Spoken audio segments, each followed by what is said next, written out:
If I told you that most of your life is being controlled by a part of your mind you've never seen, would you want to meet it? Most people believe they know themselves, their thoughts, their goals, their personality. But what if everything you call you is only the surface? Imagine standing above the ocean. The water looks peaceful, predictable, safe. You can see the waves, you can see the sunlight dancing across the surface, but you cannot see what lies below. An entirely different world exists beneath it. Your mind works the same way. You think you know what's happening inside your head. You think your decisions are conscious. You think your thoughts belong entirely to you. But that's not the whole story. Because the part of your mind you can actually see is surprisingly small. Psychologists estimate that conscious awareness controls only a tiny fraction of your mental activity. The rest happens beneath the surface, quietly, automatically, influencing your choices without asking permission. And this is only the first layer. The dive has just begun. Most people think forgotten means gone, but the mind doesn't work that way. Some memories disappear from awareness, not from existence. They sink, waiting beneath the surface. A childhood embarrassment, a painful rejection, a sentence someone said years ago. You may not think about them every day, but they're still there, stored in a hidden layer of the mind, a place between awareness and darkness. Things here are not active, but they're not gone. They can return at any moment. A smell, a song, a familiar voice, and suddenly, a forgotten memory rises to the surface, as if it never left. The ocean has a similar place, a region known as the Twilight Zone. Sunlight barely reaches it. Shapes exist there, but not clearly. And somewhere in that darkness, your forgotten memories are still waiting. But memories are not the deepest thing hidden inside you, because below the Twilight Zone, light disappears completely. This is where the unconscious mind begins, the place where forgotten experiences don't die, they transform, not as memories, but as patterns. Patterns that shape how you think, how you feel, how you react, without you ever realizing it. Maybe someone ignored you years ago. You forgot the event, but your mind kept the lesson.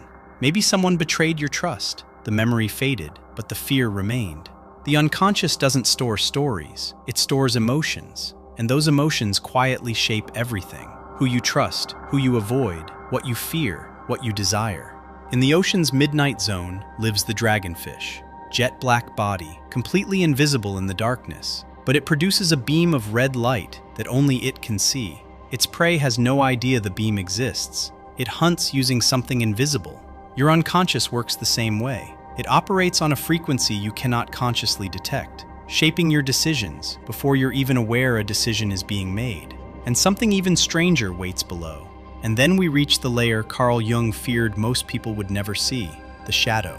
Not a monster, not a demon, a hidden part of yourself. Everything you were taught to suppress. Anger, jealousy, greed, shame, fear. The emotions that felt unacceptable. The parts of yourself you pushed away. But buried things don't disappear. They continue living beneath awareness, waiting, watching, influencing. The shadow grows strongest when it remains unseen, and it often reveals itself in strange ways, through sudden anger, unexpected envy, unexplained resentment, emotions that seem bigger than the situation, because they were never about the situation. They were about something deeper, something hidden inside you, a part you've spent years trying not to notice. And the deeper you go, the more impossible it becomes to ignore. But Jung believes something important. The goal is not to destroy the shadow, because you cannot destroy a part of yourself. The goal is to understand it, to bring it into the light, to see it clearly, without judgment, without fear. Most people spend their lives running from their darkness, pretending it isn't there. But what you refuse to face never stops following you. The ocean has a place that feels strangely similar, the Abyssal Zone, a world of total darkness. And yet, life still exists there. Entire ecosystems survive without sunlight. Around hydrothermal vents, deep beneath the ocean floor, life found another way to survive. Your shadow does the same thing. Even when ignored, it finds ways to express itself. Through habits, through reactions, through decisions. And once you finally turn toward it, it stops controlling you from the darkness. But the shadow is not the final layer. Below it exists something older, something that doesn't belong only to you. Carl Jung called it the collective unconscious, a layer shared by every human being who has ever lived. It contains universal symbols, universal fears, universal patterns. Jung called these patterns archetypes: the hero, the shadow, the trickster, the caregiver. Cultures separated by oceans, with no contact, told the same stories, feared the same things, worshipped the same symbols. Because these patterns weren't invented, they were inherited. In the deepest parts of the ocean, life exists where it shouldn't. No sunlight, no warmth, no familiar world. And yet, something survives. The deepest parts of your mind are similar. You've never consciously visited them, but they still influence you. Through instincts, through attraction, through fear, through stories that move you without knowing why.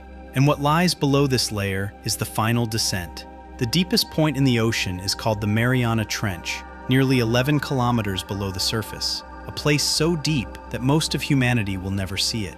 The pressure there is almost impossible to imagine, and yet life still exists. Strange creatures, transparent bodies, alien shapes, living in a world completely different from our own. Scientists made another discovery there: microplastics. Human influence, found in the most remote place on Earth. We had already reached that depth without ever knowing it. Your mind works the same way. You have places you've never explored, yet they are already influencing your life. Your fears, your desires, your habits, your choices. Most of your inner world remains unmapped, just like the ocean. And based on what we've already discovered, the unexplored parts may be even stranger. The question was never whether these layers exist. The question is, how much of your life is being controlled by them right now? Your mind is deeper than you think, and most of it remains unexplored. But the deepest explorers didn't descend out of fear, they descended out of curiosity. And that same curiosity may be the only thing that can set you free. Still, there are deeper waters ahead. Subscribe to the Inner Stickman, and I'll see you on the next dive.